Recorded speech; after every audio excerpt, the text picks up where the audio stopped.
আমি যখন ইডেন কলেজের ভিপি হয়েছিলাম, নির্বাচিত ভিপি হয়েছিলাম এবং সংরক্ষিত আসনে 2001 সালে আমি যখন এমপি হয়েছিলাম, আমি আমার সর্বশক্তি দিয়ে, আমি আমার মেধা, আমার পরিবারের অর্থ দিয়ে আপনাদের সেবা করেছি। আজ আমি বাক্যহীন ভাষায় বলতে চাই, আমি এই 5 বছরের জন্য সংরক্ষিত আসনে আমি এমপি হিসেবে মনোনয়ন পেয়েছি। আমি আমার সর্বশক্তি দিয়ে, আমি আমার মেধা, অর্থ সব কিছু দিয়ে আমি আপনাদের সেবা করতে চাই। বিনিময়ে আমি কিছুই চাই না, শুধু আপনাদের ভালোবাসার সমর্থন চাই। দীর্ঘ 40 বছর রাজনীতি করে আমি কোনদিন আমি দল থেকে, সরকার থেকে কোনো কিছুই নেই নাই। আমি বলতে চাই, আগামী 5 বছর আমি কিছুই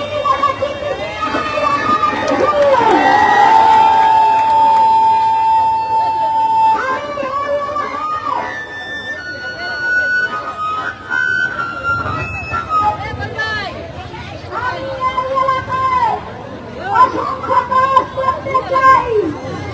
আমি জানি এই এলাকার বিশ্ববিদ্যালয় পান, এই এলাকার জনগণের দীর্ঘদিনের প্রত্যাশা মাদারীপুরে একটি বিশ্ববিদ্যালয় হোক, মাদারীপুরে একটি মেডিকেল কলেজ হোক, মাদারীপুরের হাসপাতাল, ওই কবিরাজপুরের হাসপাতাল সহ প্রত্যেকটি হাসপাতাল একটা উন্নত হাসপাতালে পরিণত হোক, যেখানে রোগীরা গেলে যেন তাদেরকে ফিরে আসতে না হয়।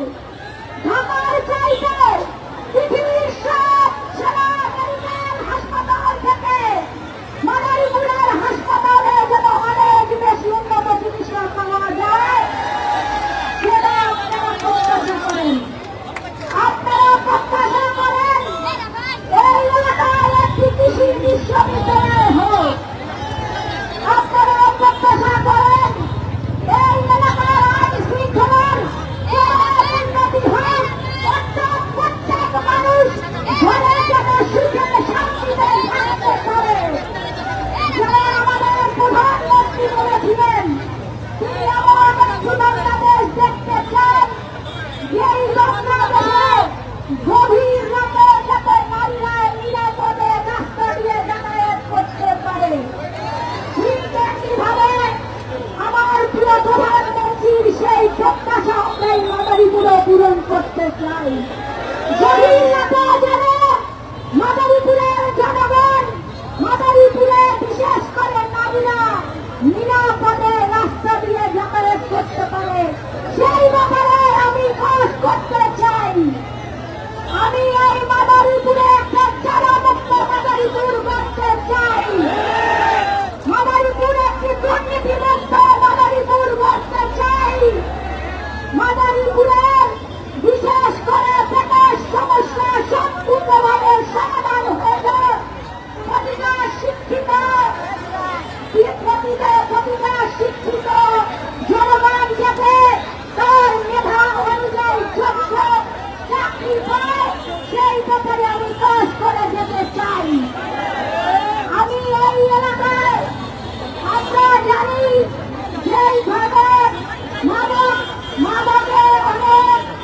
জীবন ধ্বংস হয়ে যাচ্ছে সেই জায়গা থেকে ঘরে ঘরে প্রতিটি ঘরে ঘরে দিয়ে প্রতিটি শিশুকে প্রতিটি কিশোরকে প্রতিটি যুবককে ঘরে ঘরে দিয়ে দিতে চাই তোমার জীবন হচ্ছে পৃথিবীর শ্রেষ্ঠ মূল্যবান জীবন এই জীবন শৃঙ্খলাগ্রস্ত হয়ে ধ্বংস করবা না সেই ব্যাপারে আমরা কাজ করে যেতে চাই এবং মাদারীপুর হচ্ছে ঢাকারই একটি অংশ এখানে আমি ইন্ডাস্ট্রি করতে চাই এখানে আমরা অসংখ্য ক্ষুদ্র এবং কুটির শিল্প গড়ে তুলতে চাই যাতে মাদারীপুর হবে ঢাকারই একটা বৃহৎ অংশ সেই অংশে আমাদের বিএনপি চেয়ারম্যান তারেক রহমানের মনোনীত এমপি জনাব হেলেন জেরিংটন আপনাদের সামনে এখন বক্তব্য রাখছেন।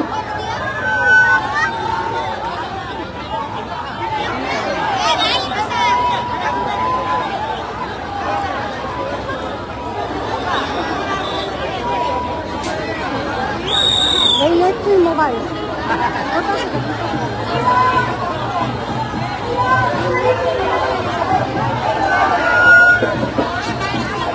দাঁড়ান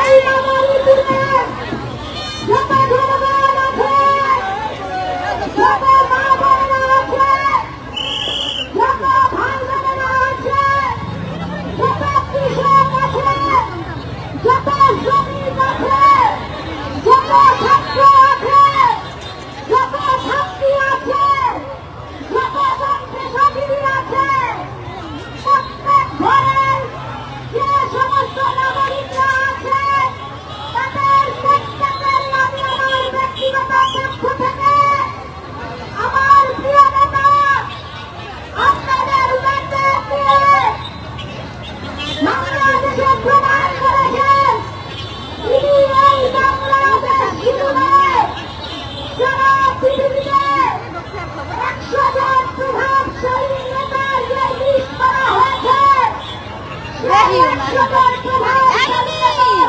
অন্যতম নেতা বাংলাদেশের